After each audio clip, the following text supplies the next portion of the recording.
In today's video, I'm going to teach you how to embed Paperform in WordPress. As you may know, embedding forms into your website can significantly enhance interaction with your audience by allowing you to collect feedback, registrations, or surveys effortlessly. Let's dive into the process to make this integration smooth and efficient.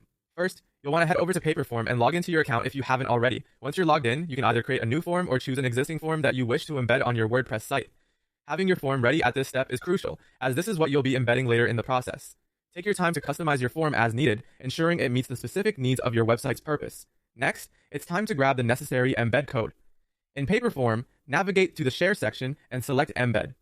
Here, you'll get options to choose the type of embed that best suits your needs. After selecting the appropriate option, you'll be presented with an HTML code. Copy this code, as you'll be using it to embed your form into WordPress. Now let's switch over to WordPress.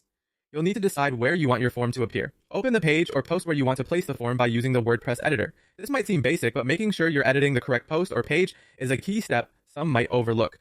Once you're editing the page, you have two main options depending on how you're building your web page. If you're using the block editor, you'll want to add a custom HTML block to the location where you want your form. Simply paste the HTML code you copied earlier from Paperform into this block.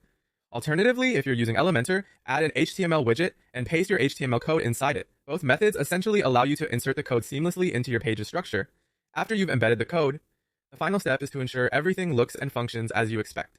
Click the Update or Publish button in the WordPress editor, depending on whether you're working with an existing post or a new draft. Once published, it's important to preview your page to verify that the form appears correctly and is fully operational. By following these steps, you've successfully embedded a Paperform into your WordPress site.